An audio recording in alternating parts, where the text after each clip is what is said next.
कहानी की शुरुआत में एक सुनसान आइलैंड पर हमें एक लड़की को दिखाया जाता है जिसके पीछे कुछ लोग पड़े हुए थे, इसलिए वो लड़की काफी डरी हुई थी। इस आइलैंड पर सिर्फ एक घर था। लड़की घर के अंदर जाती है और किसी के पास कॉल करने लगती है, लेकिन तभी यहीं पर कुछ लोग आ जाते हैं जो उस लड़की पर हमला कर देते हैं और उसे किडनैप करके अपने साथ लेकर के जाते हैं। सीन शिफ्ट होता है सुबह में, जहाँ हम उसी आइलैंड को देखते हैं। यहाँ पर हमें जूलिया नाम करके एक लड़की को दिखाया जाता है जो कि रोब के पास जाती है और उससे कहती है कि वे लोग आ गए। इसके बाद हमें एक प्राइवेट प्लेन के अंदर कुछ लोगों को दिखाया जाता है। दरअसल इसी प्लेन में बैठ करके कुछ लोग इसी आइलैंड पर आते हैं। इस प्लेन में लगभग 5 से 6 लोग थे और इस आइलैंड पर कुछ नया करने के लिए आए थे। जूलिया इन सब का स्वागत करती है और इन्हें अंदर लेकर के जाती है। इस दौरान हमें डेमैन नाम करके एक इंसान को दिखाया जाता है जो इन सब को झाड़ियों के पीछे छुप करके देख रहा था। आखिर ये इंसान है कौन और यहाँ पर कर क्या रहा है, ये हमें कहानी में आगे पता चलने वाला है। इधर हमें दिखाया जाता है कि जूलिया सभी मेहमानों को लेकर के अंदर आती है। वैसे मैंने आपको इन मेहमानों का नाम नहीं बताया, सबसे पहले मैं आपको नाम बता देता हूँ। यहाँ पर जो टी और जेडी हैं, ये दोनों भाई हैं। ये दोनों साथ में यहाँ पर आए हैं, लेकिन ग्वेन अकेली आई है। बिल्कुल यही हाल मेरेडिथ और पीटर का भी है। ये दोनों भी यहाँ पर अकेले ही आए हैं। तो ये पूरे 5 मेहमान थे जो इस आइलैंड पर अपनी फैंटेसी पूरी करने के लिए आए थे। कुछ समय के बाद रोब इन मेहमानों के सामने आता है और इन मेहमानों से कहता है कि हमें पता है आप लोग यहाँ पर अपनी फैंटेसी पूरी करने के लिए आए हैं। फैंटेसी का मतलब ये है कि ये सभी लोग अपनी इच्छाओं को पूरी करने के लिए इस आइलैंड पर आए हैं। रोब का ये कहना है कि आपकी कोई भी इच्छा हो, इस आइलैंड पर वो इच्छा पूरी हो जाएगी। तो सबसे पहले फैंटेसी की शुरुआत होती है टी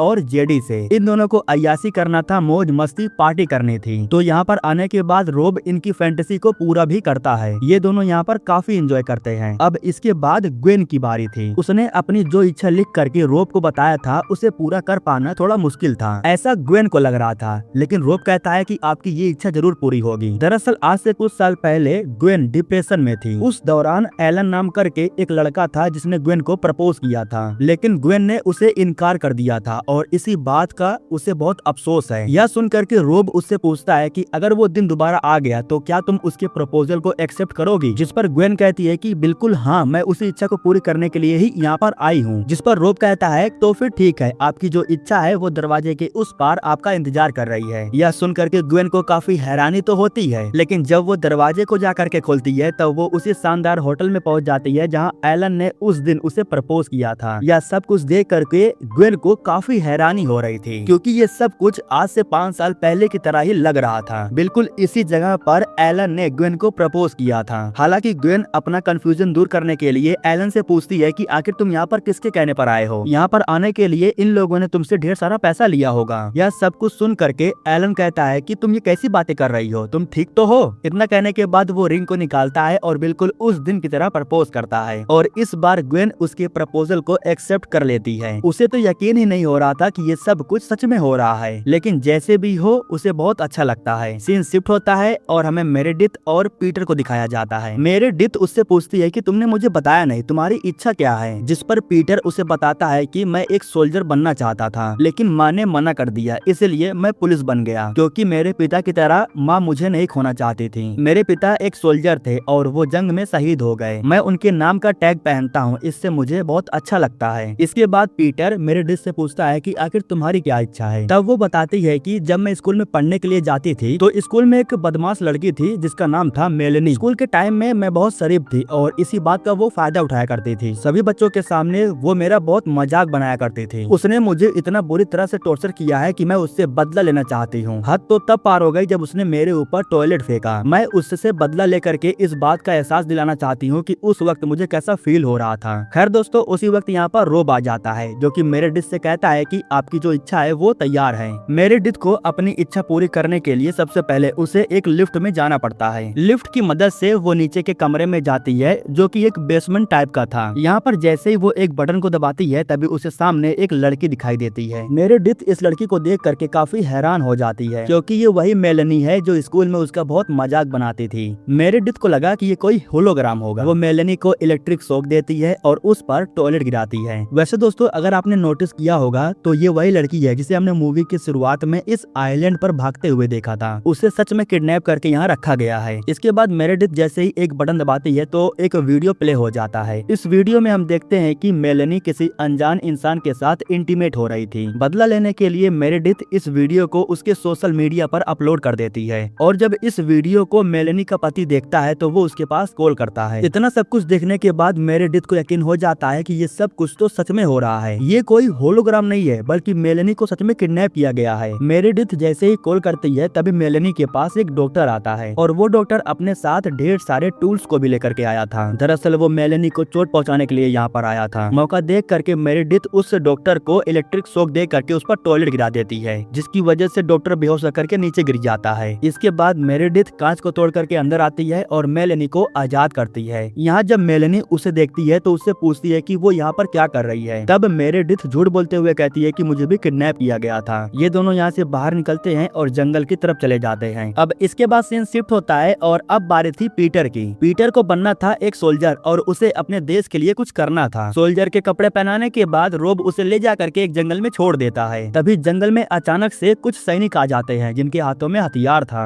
ये सोल्जर्स पीटर से पूछते हैं कि तुम्हारी ग्रुप कहाँ पर है, तो पीटर कहता है कि मैं अपनी ग्रुप से भटक गया हूँ। इसके बाद ये सोल्जर पीटर को अपने साथ ले करके अपने ग्रुप के पास जाते हैं, जहाँ पीटर की मुलाकात वसीलियो नाम करके एक इंसान से होती है। लेकिन तभी वसीलियो पीटर के गले में अपने नाम का टैग देखता है। वो पीटर से पूछता है कि आखिर तुमने अपने गले में मेरे नाम का टैग क्यों पहना है। पीटर कुछ बोल पाता उससे पहले ही यहाँ पर हमला होता है। एक के बाद एक ढेर सारे सोल्जर मारे जाते हैं। इसके बाद सीन शिफ्ट होता है और हमें टी और जेडी को दिखाया जाता है। ये दोनों भी काफी एंजॉय कर रहे थे, लेकिन तभी इन पर भी हमला होता है। दरअसल इनके घर में कुछ डाकू घुस आए थे जो इन्हें जान से मारने के फिराक में थे। टी और जेडी भाग करके घर के अंदर जाते हैं, लेकिन जो डाकू थे वो दरवाजे को तोड़ करके अंदर आ जाते हैं और इन्हें बंदी बना लेते हैं। इन डाकुओं का जो सरदार था उसका नाम था एडम। वो इन्हें मारता है, पीटता है और इनसे पूछता है कि मेरा पैसा और ड्रग्स कहाँ पर है। इस पर ये लोग कहते हैं कि हमें ड्रग्स और पैसों के बारे में कुछ भी नहीं पता है। लेकिन एडम को इन पर विश्वास नहीं था, इसलिए वो इन्हें हाथ काटने की धमकी देता है। अपनी जान बचाने के लिए जेडी झूठ बोलता है। वो कहता है कि तुम्हारा पैसा और ड्रग्स नीचे बेसमेंट में रखा हुआ है। इसके बाद पैसा और ड्रग्स लाने के लिए टी के साथ कुछ लोग जाते हैं। इसके बाद सीन शिफ्ट होता है मेलेनी और मेरेडिथ पर। ये दोनों जंगल में भटक रहे थे, लेकिन पता नहीं कहां से डॉक्टर आ करके मेलेनी पर हमला कर देता है। तभी यहीं पर डेमैन आ जाता है जो कि अपने हथियार से डॉक्टर को मार देता है। इसके बाद वो इन दोनों लड़कियों से कहता है कि अगर जिंदा रहना है तो चुपचाप मेरे साथ चलो। इधर दोस्तों जो वसीलियो था वो पीटर से पूछता है कि आखिर तुम हो कौन, तुम्हारे पास ये फोटो कहाँ से आई। ये मेरा परिवार है, ये आईडी जो तुम्हारे पास है इसमें पूरी जानकारी मेरे बेटे का है, बस फोटो तुम्हारा लगा हुआ है। तो दोस्तों इस तरीके से इन दोनों को मालूम चलता है कि ये दोनों बाप और बेटे हैं। पीटर के पिता कोई और नहीं बल्कि वसीलियो ही है। पीटर अपने पिता से कहता है कि आपको मरे हुए पूरे 27 साल हो चुके हैं, आप जंग में शहीद हो गए थे, पता नहीं कैसे लेकिन आप जिंदा हो और आपको जिंदा देख करके मुझे बहुत खुशी हो रही है। इसके बाद दोस्तों सीन शिफ्ट होता है ग्वेन पर। सुबह में जब उसकी आँख खुलती है तब वो अपने पति एलन को देखती है। हाँ उसे मालूम चलता है कि उसकी 5 साल की एक बेटी भी है। ग्वेन को बिल्कुल ऐसी ही लाइफ चाहिए था, लेकिन अभी भी उसे यकीन नहीं हो रहा था कि आखिर कैसे ये सब कैसे मुमकिन हो सकता है। यहाँ तक कि उसके 5 साल की बेटी की यादें भी उसके फोन में पड़ी हुई थी। यह सब देख करके ग्वेन बहुत हैरान थे। रोब बताता है कि ये आइलैंड बिल्कुल ऐसा ही है, वो आपकी सारी इच्छाओं को पूरी करता है। रात से दिन हो गई थी लेकिन डेमैन अभी भी इन दोनों लड़कियों को अपने पीछे घुमा रहा था। इसीलिए मेरेडिथ पूछ ही लेती है कि आखिर तुम हमें लेकर के जा कहाँ रहे हो।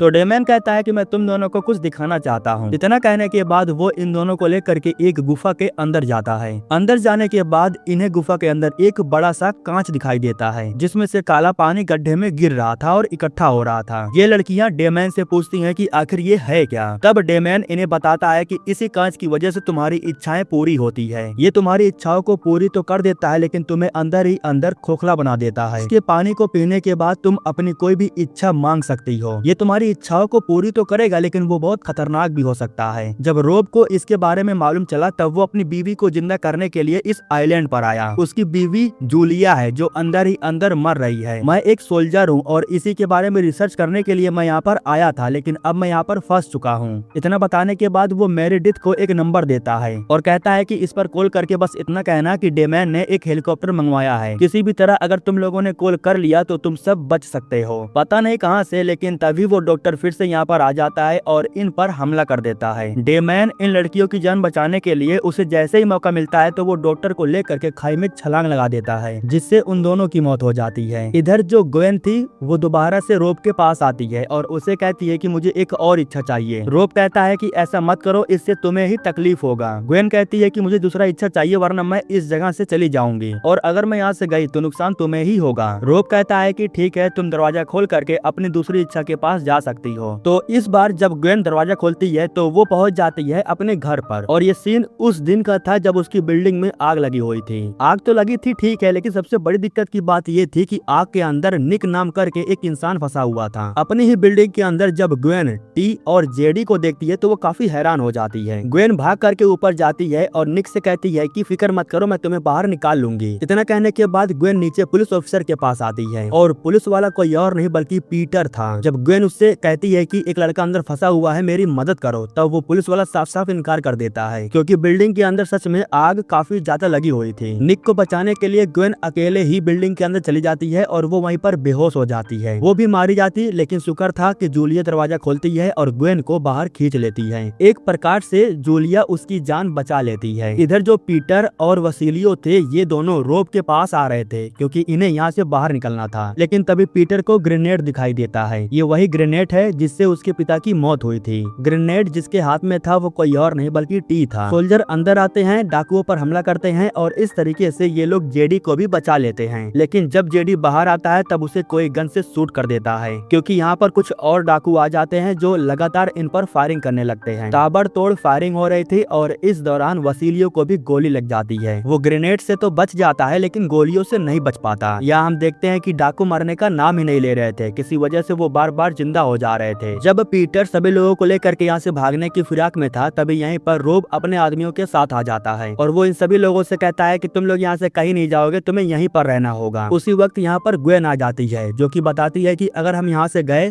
तो रोब की बीवी मारी जाएगी, अगर हम यहाँ से गए तो ये आइलैंड खत्म हो जाएगा और उसकी बीवी मारी जाएगी। तभी पीटर रोब के आदमियों पर हमला कर देता है और इन्हें जैसे मौका मिलता है तो वो भाग करके बाहर आ जाते हैं। मेरेडिथ ने कॉल किया था इसलिए इन लोगों को लेने के लिए एक प्लेन आया था, लेकिन प्लेन लैंड हो पाता उससे पहले डाकू उसे उड़ा देते हैं। ये सभी लोग अपनी जान बचा करके एक गुफा के बाहर आकर के खड़े हो जाते हैं। यहाँ मेरेडिथ इन लोगों को बताती है कि अगर हम उस कांच को खत्म कर दें तो हम सब बच जाएंगे। यहाँ पर एक आदमी था जिसने हमें गुफा के अंदर एक कांच दिखाया। उसने हमें बताया कि उसी कांच की वजह से हमारी इच्छाएं पूरी हो रही है। सभी लोगों ने डिसाइड किया कि ये लोग मिल करके उस कांच को तबाह कर देंगे क्योंकि ऐसा करने से सब कुछ ठीक हो जाएगा। मेरेडिथ को पता था कि वो लोकेशन कहाँ पर है, इसलिए वो इन लोगों को लेकर के उस कांच के पास जाती है। लेकिन इन लोगों को कांच के पास ले जाने से पहले वो खुद कबूल करती है कि इन सब के पीछे उसका हाथ था। दरअसल ग्वेन की वजह से ही निक अपनी बिल्डिंग में जल करके मरा और जिस रात वो बिल्डिंग के अंदर जल करके मरा उसी रात को मेरेडिथ के साथ उसकी डेट थी। मतलब कि निक और मेरेडिथ ये दोनों प्यार करते थे और यहाँ पर जितने भी लोग हैं उन सभी लोगों की वजह से निक की मौत हुई। अगर ये सभी लोग चाहते तो निक को बचा सकते थे, इसीलिए मेरेडिथ इन लोगों से बदला ले रही है। इस दौरान टी को जैसे मौका मिलता है तो वो मेरेडिथ पर हमला कर देता है। इसके बाद जो मेलेनी थी वो इन लोगों को लेकर के उस कांच के पास जाती है क्योंकि उसे भी पता था कि वो कांच कहाँ पर है। ये लोग कांच को तोड़ते उससे पहले ही यहाँ पर रोब आ जाता है जो कि इनसे कहता है कि मैं तुम्हें ये कांच तोड़ने नहीं दे सकता। यही वो कांच है जिसकी वजह से मैं अपनी बीवी को दोबारा हासिल कर पाया। अगर ये कांच टूटा तो मेरी बीवी हमेशा हमेशा के लिए मुझसे दूर हो जाएगी। उसी वक्त मेरेडिथ भी अपनी गैंग लेकर के यहाँ पर आ जाती है। इसके बाद जब रोब बाहर जाता है तब उसकी बीवी जूलिया उसके पास आती है जो कि रोब से कहती है कि मैं मर रही हूँ, तुम कितनी भी कोशिश कर लो तुम मुझे नहीं बचा सकते हो, वो मुझे अंदर ही अंदर खा रहा है। मैं चाहती हूँ कि तुम सबको यहाँ से आजाद कर दो, मेरे लिए तुम इतने लोगों की जान नहीं ले सकते। रोब अपनी बीवी की बात मानता है और वो दोबारा मेरेडिथ को रोकने के लिए आता है। वो मेलेनी से कहता है कि तुम पानी पी करके कोई भी इच्छा मांग सकती हो, जिसके बाद वो पानी पीती है और अपनी इच्छा मांगते हुए कहती है कि मैं चाहती हूँ मेरेडिथ हमेशा हमेशा के लिए निक के करीब हो जाए। इस वक्त पानी के अंदर से निक बाहर निकलता है और वो मेरेडिथ को खींच करके पानी के अंदर लेके चला जाता है। ऐसा करने की वजह से सब कुछ ठीक हो जाता है। जो लोग उस कांच की वजह से श्रापित हो गए थे वो भी बिल्कुल ठीक हो जाते हैं। रोब को अपनी गलती का एहसास होता है। वो प्लेन के जरिए इन सभी लोगों को यहाँ से वापस भेजने का इनसे वादा करता है, लेकिन वो खुद यहाँ से नहीं जाता है क्योंकि वो अपनी बीवी की याद में यहीं पर रहना चाहता था। और टी भी यहाँ से नहीं जाता है क्योंकि उसका भाई जेडी भी यहाँ मारा गया था। इसलिए ये दोनों इसी आइलैंड पर रुक जाते हैं। और फाइनली दोस्तों इसी के साथ ये कहानी यहीं पर खत्म हो जाती है।